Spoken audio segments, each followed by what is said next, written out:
자, 여러분들 안녕하세요. 글로벌 세상 들려주는 남자 조철입니다.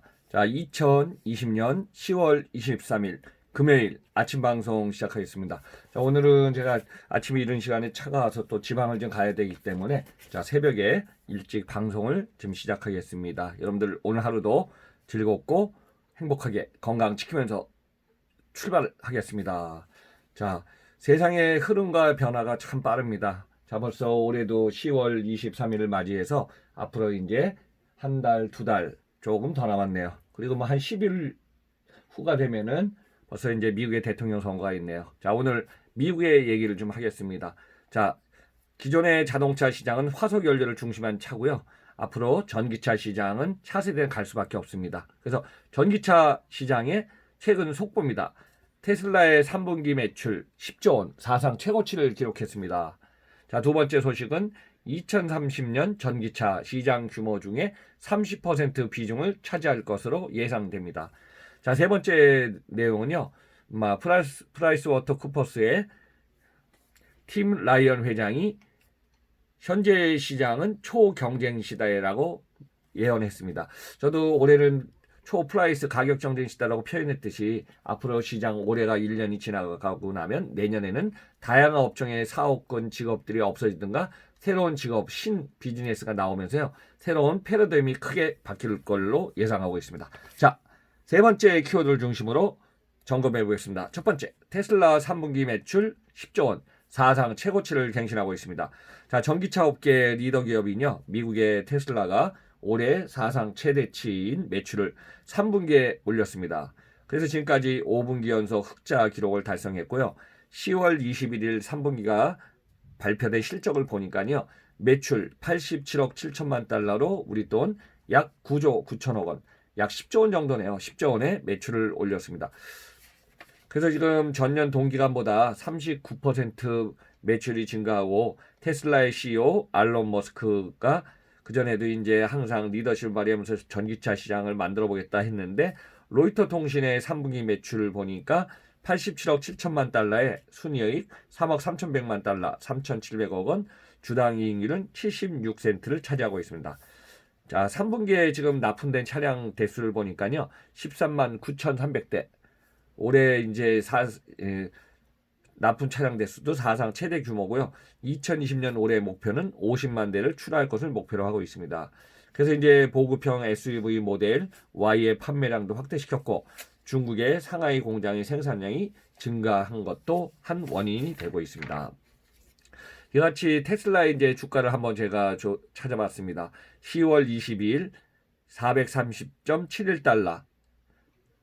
전일보다도 한 8달러 정도 올라갔네요. 시가총액 4,013억 달러로 우리 돈 한국 돈으로 455조 5,200억 원입니다.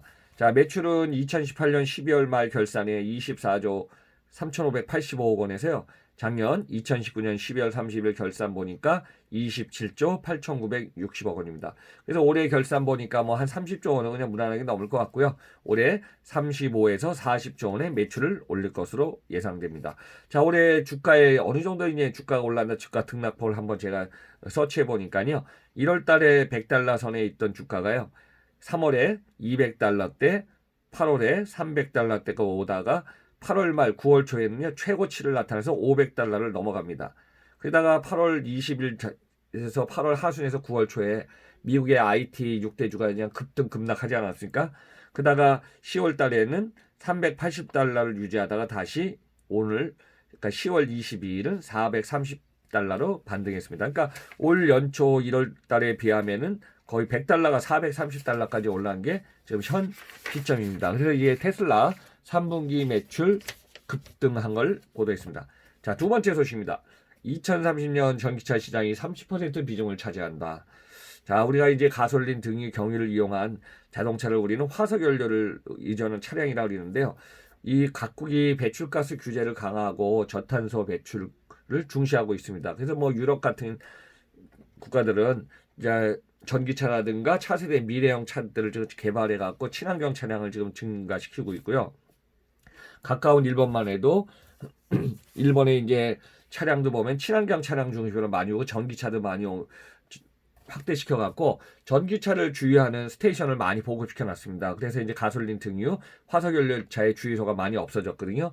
근데 우리나라 같은 경우는 지금 전기차가 보급하는 중이고 전기차를 주유할 수 있는 어떤 연료 스테이션이 많이 부족한 상태이고 그렇습니다. 그래서 이제 앞으로 10년 안에 2030년을 향해서 자, 우리나라 관련해서 전 세계가 전기차 쪽으로 계속 지금 집중될 걸로 예상됩니다. 자, 2019년에 자동차 판매 시장은 제가 그전 36회에서도 말씀드렸지만은 자동차 판매 시장 9천만 대였는데 올해는 좀 주춤합니다. 그래서 중국이 약 3천만 대 미만, 미국이 2천만 대 미만, 일본이 500만 대, 인도 400만 대, 아세안 10개국이 400만 대, 또 유럽의 국가들이 4, 500만 대, 우리나라가 180에서 190만 대를 지금 판매하고 있거든요. 그래서 이제 소비 시장은 여기에 따라서 또 달라지고 판매 시장과 소비 시장 중에서 인구가 큰 쪽으로 가기 때문에 빅3 폭스바겐 1000만 대, 도요타 1000만 대, 닛산, 르노, 미쓰비시가 각각 1000만 대, 3000만 대 이상을 생산하고 있는데 이 3개국도 올해는 지금 판매량이 많이 주춤하고 이 3개 회사 빅3도 보면 전기차 시장이 지금 크게 뛰어들었습니다. 그래서 앞으로 2025년에는 1300만 대의 지금 자동차 시장이 될 것으로 좀 보이고요. 점점 커져서 2030년에 그 중에 30% 이상인 전기차의 비중이 커질 걸로 보고 있습니다. 그래서 2025년에는 13.2%의 전기차 시장에서 2030년 31%까지 전망을 하고 있습니다. 자, 세 번째는 이런 전기차에서 전기차 강화에 나선 기업들을 한번 봤습니다. 그래서 GM, 미국 내 전기차 생산 시설을 지금 투자 확대하고 있고요. 테슬라 같은 경우는 중국산 모델 3, 또 유럽 10개국에 지금 테슬라의 차를 수출하고 있습니다. 그래서 차세대 차는 전기차, 전지차 경쟁 시장이 치열해 갖고 각국이 이산화탄소 배출 규제가 강화되기 때문에 점차 전기차 시장을 바꿔갈 걸로 보고 있습니다. 자, 이와 같이 전기차 시장과 밀접한 것이요, 배터리 시장입니다. 그래서 9월 23일 배터리데이에서 테슬라가 지금 CEO가 전기차를 반가 계획안을 좀 선언했고 자율주행차를 선언했기 때문에 앞으로 전기차의 40%는 배터리가 가격의 비중을 차지합니다. 그래서 이제 전기차 점유율 1위 기업 테슬라가 이에 관련해서 화석연료보다 친환경 전기차 시장 전환 중에 있고 또 배터리에 원가 절감이나 장시간 주행하는 배터리가 계속 지금 개발될 걸로 보이고 있습니다. 그래서 이제 배터리 공급하고 있는 우리나라의 LG라든가 파나소닉 등 중국 기업 포함해 갖고 지금 배터리 시장은 앞으로 5년, 10년 후에는 우리나라 반도체 시장보다는 배터리 시장이 더 커질 걸로 예상을 하고 있습니다. 자, 마지막에 프라이스워터쿠퍼스의 미국의 회장인 팀 라이언이 한 네 가지 핵심 키워드를 갖다가 정리하면서 오늘 일정을 마치겠습니다. 지금 올해 2020년을 기점으로 지금 전 세계가 국가별로 전 세계별로 많이 지금 변화하고 있습니다. 그래서 이제 지금의 세상을 우리는 초경쟁의 시대에 지금 돌입했다, 이렇게 키워드를 예언했습니다. 자, 세계 경제를 이끌고 있는 힘을 하기 위해서는 많은 변화가 있습니다. 그래서 첫 번째는 최고급 기술과 어마어마한 데이터를 쉽게 접할 수 있었다는 것입니다. 요즘 여러분들 빅데이터 해갖고 데이터 센터가 우리나라에도 보면은 대기업이라든 큰 기업 중심으로 많이 생기지 않습니까?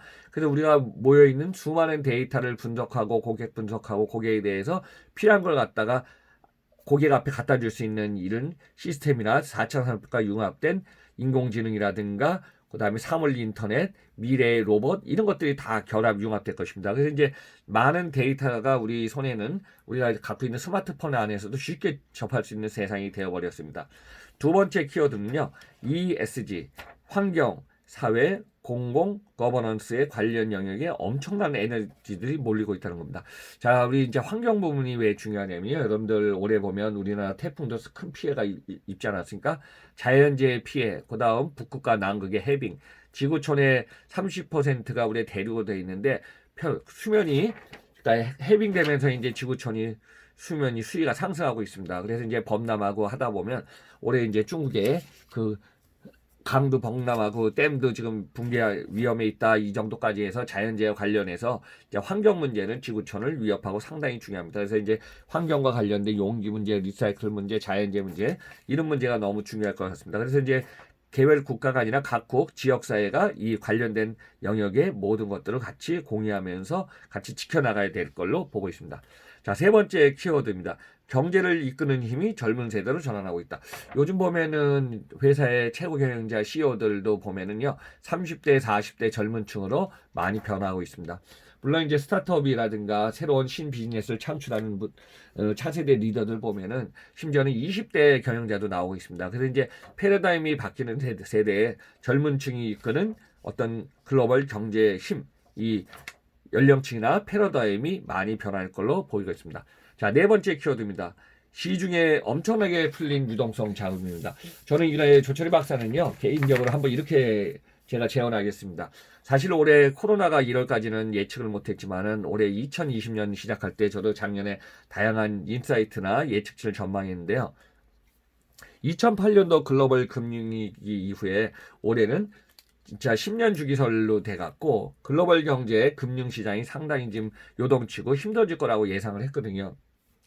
이런 상황에서 2월 달에 코로나가 전 세계로 확산하면서 진행하다 보니까 항상 전 세계를 움직여서 분산되는 자금이라든가 리저트라든가 이런 쪽 관련된 산업들이 모든 쪽으로 포트폴리오에 자금이 분산돼야 되는데 국한된 지역에 있으면서 우리가 모든 걸 못 움직이다 보니까 결국은 주식이라든가 부동산의 주요 재테크 요인 쪽으로 쏠림 현상이 있었습니다. 그러다 보니까 올해 부동산 국가별로 다르지만은 부동산도 많이 올라갔고 투자의 원천이 된 사실 주식이 예상 외에 이제 기업의 어떤 경제 가치라든가 기업의 어떤 수익성, 그다음에 미래 시장의 전망치보다도 IT 6대주라든가 관련 산업들이 너무 올랐어요. 근데 항상 주식이나 비즈니스 사이클이기 때문에 오른 만큼 지금 차세대 지금 최고의 석학들 전문가들이 투자의 전문 규제들이 얘기하는 걸 좀 종합해 보면 올해 모든 글로벌 금융위기의 사이클이 내년에는 하락폭으로 진짜 크게 지금 무너질 걸로 보고 있습니다. 그래서 여러분들 그런 거 한번 참고하시고요. 시중에 엄청나게 지금 풀린 유동성 자금이 내년에는 큰 변화를 일으킬 것 같습니다. 그래서 이제 국가나 재정을 갖다 투입했기 때문에 아마 내년까지는 계속 지속적인 재정 투입은 그렇게 쉽지 않을 것 같습니다. 투입해도 끝이 없는 재정이 될 것 같습니다. 그래서 올해는 이 상황에서 재정이 투입됐지만은 유동성 풀린 자금을 내년에 어떻게 회수하든가 이 상황이 중요할 걸로 보고 있습니다. 그래서 오늘 글로벌 세상 들려주는 남자 조철희 박사였습니다. 2020년 10월 23일은 제가 앞에서 말씀대로 오늘은 지금 이런 시간에 차가 오면 또 집 한 번을 가야 되기 때문에 새벽 1시 때 방송을 하면서 오늘 여러분들 마무리하겠습니다. 오늘 불금이기 때문에 여러분들 금요일 잘 보내시고 항상 건강하시면서 마스크 하시면서 더불어 사는 세상 모두가 소중한 주인공 잘 생활하시기 바랍니다. 자, 그럼 오늘 방송 마치면서 마지막에 쿡 안 누르신 분은 조철희 박사 응원 메시지로 쿡 부탁드리겠습니다. 그럼 여러분들 잘 보내시고요. 다음 주 화요일 날 글로벌 세상 시간에 뵙겠습니다. 감사드립니다.